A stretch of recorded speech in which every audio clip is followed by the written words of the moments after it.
Savage. Chapter 26. Eleanor could not find herself in the carriage with Mrs. Jennings, and beginning a journey to London under her protection and as her guest, without wondering at her own situation. So short had their acquaintance with the lady been, so wholly unsuited were they in age and disposition, and so many had been her objections against such a measure only a few days before. But these objections had all, with that happy ardour of youth which Marianne and her mother equally shared, been overcome or overlooked, and Eleanor, in spite of every occasional doubt of Willoughby's constancy, could not witness the rapture of delightful expectation which filled the whole soul and beamed in the eyes of Marianne, without feeling how blank was her own prospect, how cheerless her own state of mind in the comparison, and how gladly she would engage in the solicitude of Marianne's situation to have the same animating object in view, the same possibility of hope. A very short time, however, must now decide what Willoughby's intentions were. In all probability he was already in town. Marianne's eagerness to be gone declared her dependence on finding him there, and Eleanor was resolved not only upon gaining every new light as to his character which her own observation or the intelligence of others could give her, but likewise upon watching his behaviour to her sister with such zealous attention as to ascertain what he was and what he meant before many meetings had taken place. Should the result of her observations be unfavourable, she was determined, at all events, to open the eyes of her sister. Should it be otherwise, her exertions would be of a different nature. She must then learn to avoid every selfish comparison, and banish every regret which might lessen her satisfaction in the happiness of Marianne. They were 3 days on their journey, and Marianne's behaviour as they travelled was a happy specimen of what future complaisance and companionableness to Mrs. Jennings might be expected to be.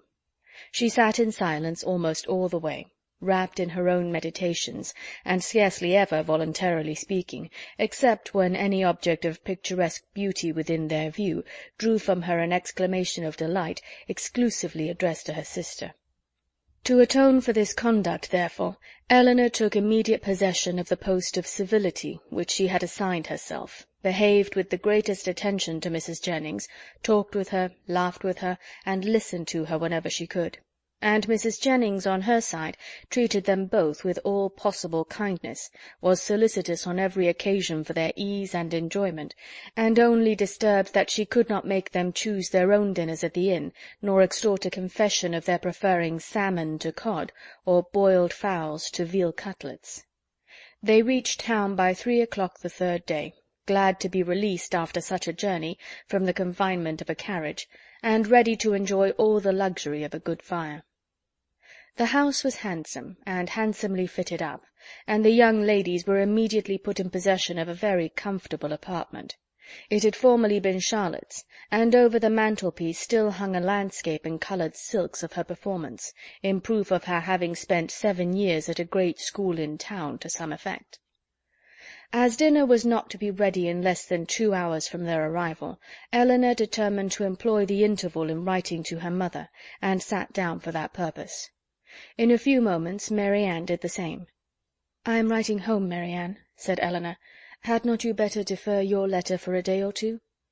"I am not going to write to my mother," replied Marianne hastily, and as if wishing to avoid any further inquiry. Eleanor said no more.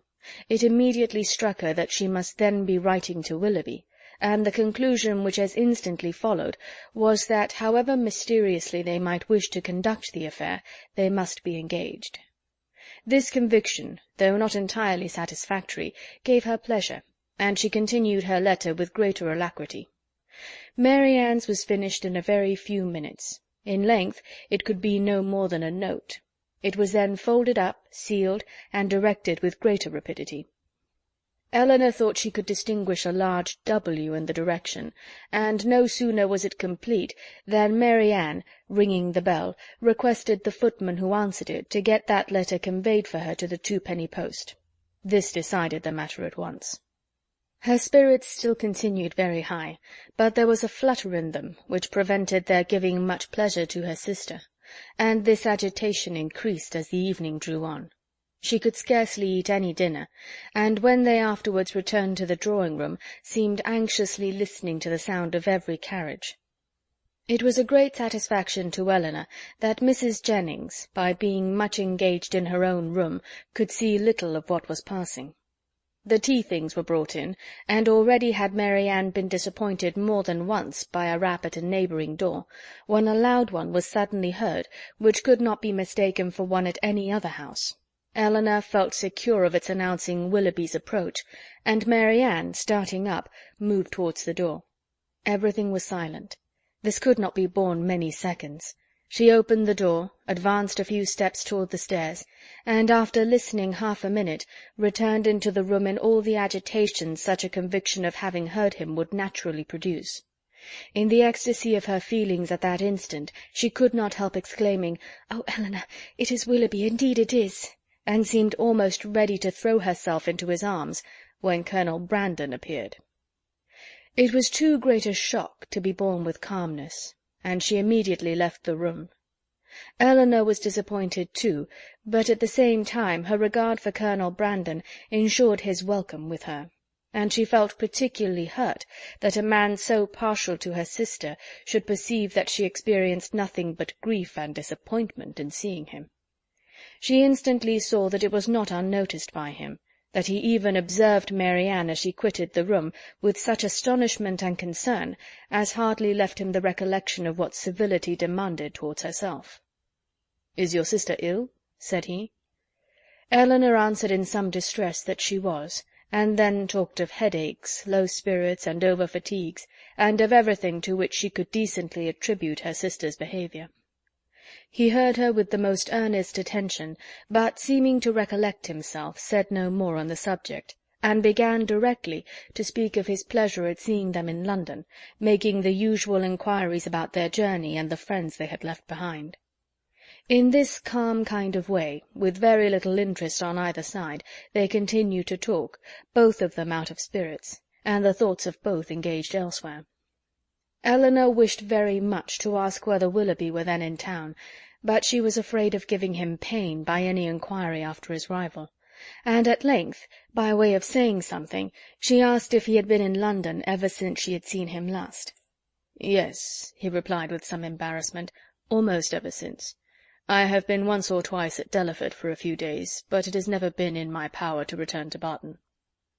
This, and the manner in which it was said, immediately brought back to her remembrance all the circumstances of his quitting that place, with the uneasiness and suspicions they had caused to Mrs. Jennings, and she was fearful that her question had implied much more curiosity on the subject than she had ever felt.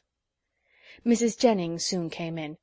"Oh, Colonel," said she, with her usual noisy cheerfulness, "I am monstrous glad to see you. Sorry I could not come before. Beg your pardon, but I have been forced to look about me a little and settle my matters, for it is a long while since I have been at home, and you know one has always a world of little odd things to do after one has been away for a time. And then I have had Cartwright to settle with. Lord, I have been as busy as a bee ever since dinner. But pray, Colonel, how came you to conjure out that I should be in town to-day?" "I had the pleasure of hearing it at Mrs. Palmer's, where I have been dining." "Oh, you did? Well, and how do they all at their house? How does Charlotte do? I warrant you she is a fine size by this time." "Mrs. Palmer appeared quite well, and I am commissioned to tell you that you will certainly see her to-morrow." "Ay, to be sure, I thought as much. Well, Colonel, I have brought 2 young ladies with me, you see. That is, you see but one of them now, but there is another somewhere. Your friend Miss Mary Ann, too, which you will not be sorry to hear. I do not know what you and Mr. Willoughby will do between you about her. Ay, it is a fine thing to be young and handsome. Well, I was young once, but I never was very handsome, worse luck for me. However, I got a very good husband, and I don't know what the greatest beauty can do more. Ah, poor man, he has been dead these 8 years and better. But, Colonel, where have you been to since we parted? And how does your business go on? Come, come, let's have no secrets among friends." He replied with his customary mildness to all her inquiries, but without satisfying her in any. Elinor now began to make the tea, and Mary Ann was obliged to appear again. After her entrance, Colonel Brandon became more thoughtful and silent than he had been before, and Mrs. Jennings could not prevail on him to stay long. No other visitor appeared that evening, and the ladies were unanimous in agreeing to go early to bed. Mary Ann rose the next morning with recovered spirits and happy looks. The disappointment of the evening before seemed forgotten in the expectation of what was to happen that day. They had not long finished their breakfast before Mrs. Palmer's barouche stopped at the door, and in a few minutes she came laughing into the room, so delighted to see them all that it was hard to say whether she received most pleasure from meeting her mother or the Miss Dashwoods again. So surprised at their coming to town, though it was what she had rather expected all along, so angry at their accepting her mother's invitation after having declined her own, though at the same time she would never have forgiven them if they had not come. "Mr. Palmer will be so happy to see you," said she. "What do you think he said when he heard of your coming with mamma? I forget what it was now, but it was something so droll." After an hour or two spent in what her mother called comfortable chat, or in other words, in every variety of inquiry concerning all their acquaintance on Mrs. Jennings's side, and in laughter without cause on Mrs. Palmer's, it was proposed by the latter that they should all accompany her to some shops where she had business that morning, to which Mrs. Jennings and Eleanor readily consented, as having likewise some purchases to make themselves, and Mary Ann, though declining it at first, was induced to go likewise. Wherever they went, she was evidently always on the watch. In Bond Street especially, where much of their business lay, her eyes were in constant inquiry, and in whatever shop the party were engaged, her mind was equally abstracted from everything actually before them, from all that interested and occupied the others. Restless and dissatisfied everywhere, her sister could never obtain her opinion of any article of purchase, however it might equally concern them both. She received no pleasure from anything, was only impatient to be at home again, and could with difficulty govern her vexation at the tediousness of Mrs. Palmer, whose eye was caught by everything pretty, expensive, or new, who was wild to buy all, could determine on none, and dawdled away her time in rapture and indecision. It was late in the morning before they returned home, and no sooner had they entered the house than Mary Ann flew eagerly upstairs, and when Eleanor followed, she found her turning from the table with a sorrowful countenance, which declared that no Willoughby had been there. "Has no letter been left here for me since we went out?" she said to the footman who then entered with the parcels. She was answered in the negative. "Are you quite sure of it?" she replied. "Are you certain that no servant, no porter, has left any letter or note?" The man replied that none had. "How very odd," said she in a low and disappointed voice, as she turned away to the window. "How odd indeed," repeated Eleanor within herself, regarding her sister with uneasiness. If she had not known him to be in town, she would not have written to him as she did. She would have written to Combe Magna. And if he is in town, how odd that he should neither come nor write. Oh, my dear mother, you must be wrong in permitting an engagement between a daughter so young, a man so little known, to be carried on in so doubtful, so mysterious a manner. I long to inquire, and how will my interference be borne?" She determined, after some consideration, that if appearances continued many days longer as unpleasant as they now were, she would represent in the strongest manner to her mother the necessity of some serious inquiry into the affair.